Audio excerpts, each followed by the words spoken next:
Subscribe करें हमारे YouTube channel साधना gold को और पाएं वीडियो सबसे पहले। और हाँ, बेल आइकन दबाना ना भूलें। यदि आपका घर पूर्वमुखी है तो पूर्वमुखी में भी आपको ईशान की तरफ ही आपका मैन द्वार होना चाहिए, पूरब से उत्तर की ओर। यदि दक्षिण मुखी का किसी का प्लॉट है और वहां पे दरवाजा लेना है तो कहां लेना चाहिए? कहते हैं ना, दक्षिण मुखी मकान फलीभूत नहीं होता या कुछ भी ऐसा बोलते हैं लोग। ऐसा नहीं है। दक्षिण मुखी का जो फ्रंट द्वार है, मेन गेट, दक्षिण मुखी यदि आपका प्लॉट है और आप उस प्लॉट के 9 हिस्से कर लीजिए, 9 टुकड़े, जितना भी आपका है डिवाइड कर लीजिए। 3-3 फीट के 9 टुकड़े बना लीजिए या 2-2 फीट के बना लीजिए। 18 फीट का प्लॉट है तो आप 2-2 का बनाएंगे। यदि और बड़ा प्लॉट है तो 9 टुकड़े कर लीजिए।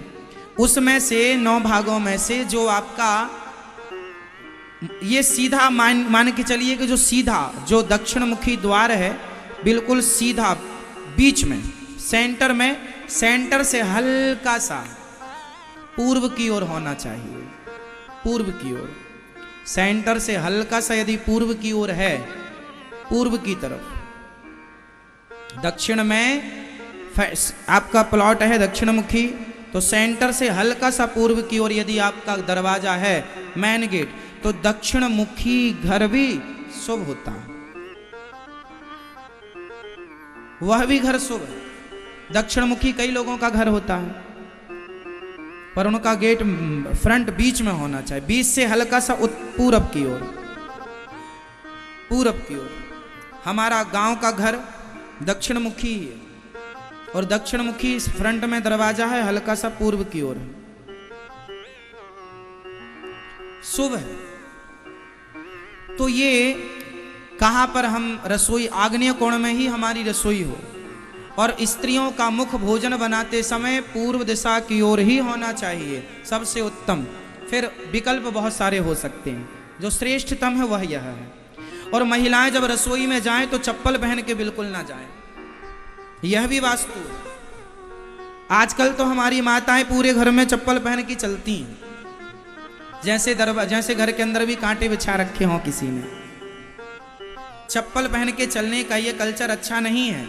इसका बहुत बड़ा कारण है, आपको पता है। आप फेस का तार पकड़ लीजिए और आप फेस का तार पकड़ लीजिए और अर्थ ना पकड़िए तो आपको करंट नहीं लगेगा।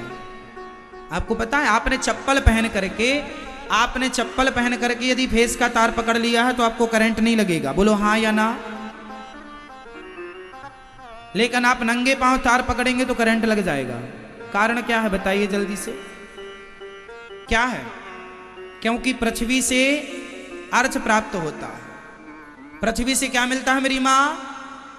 साइंटिफिक बोल रहा हूं इसलिए समझना है आपको।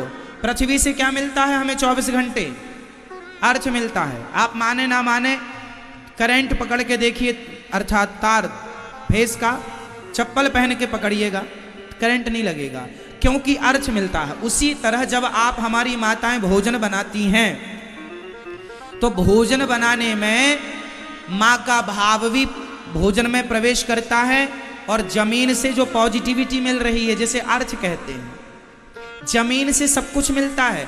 गन्ने में मिठास कहाँ से भरी गई? जमीन से। नीम में कड़वाहट कहाँ से भरी गई? औषधियों में जितने गुण होते हैं वो सारे गुण कहाँ से प्राप्त हुए? जमीन से। मतलब ये पृथ्वी में सब कुछ है। सोना, चांदी, हीरा, मोती, खनिज पदार्थ, पेट्रोल, डीजल कहाँ से मिलता है? कोहिनूर हीरा कहाँ से निकला था? सबकी जननी ये है पृथ्वी माता। पॉजिटिविटी यहीं से निकलती है। तो जब माँ बड़े भाव से भोजन बनाती है तो माँ के शरीर से होता हुआ वह पॉजिटिव एनर्जी, वह अर्थ भोजन में जाकर प्रवेश करता है। वो शक्तियां दिखाई नहीं पड़ती, जैसे अर्थ दिखता नहीं है, करंट दिखाई नहीं पड़ता पर करंट होता है। उसी तरह से चप्पल आप पहन लेती हैं तो जो धरती से मिलने वाली पॉजिटिविटी थी वो कट हो जाती है। फिर भोजन तो बनता है पर भोजन में जो एनर्जी आपके शरीर से होते हुए पृथ्वी की जो एनर्जी उसमें प्रवेश कर रही थी वह कट हो गई। उसी तरह कट हो गई जैसे फेस का तार पकड़ने से करंट नहीं लगा, अर्थ कट हो गया। उसी तरह पॉजिटिविटी कट हो गई। अरे आप अच्छा एक काम करना, बड़े गुस्से में आप भोजन बनाना, गुस्सा में लाल पीले हैं आज, उसका नाश हो जाए, सत्यानाश, ये छौंका लग रहा है, उसकी लिटिया डूब जाए, ये छौंका लग रहा है। आप बड़े गुस्से में भोजन बनाएंगे ना तो आपका भोजन जो करेगा, जब तक वो भोजन उसके पेट में रहेगा उसे गुस्सा आएगा। जैसा खाए अन्न वैसा रहे जोर से मन। इसलिए आप बड़े प्रेम से भोजन बनाइए, भगवान का नाम जपते जपते बनाइए, स्माइल के साथ बनाइए, प्रसन्नता के साथ बनाइए, तो खाने वाला भी सदा प्रसन्न रहेगा। इसलिए माताओं को चाहिए कि भोजन बड़ी प्रसन्नता से बनाएं, भगवान का स्मरण करते हुए बनाएं और बहुत पवित्रता से भोजन बनाना चाहिए, क्योंकि आने वाली बुद्धि उस अन्न पर ही टिकी है। खाने वाला भी प्रसन्न रहेगा।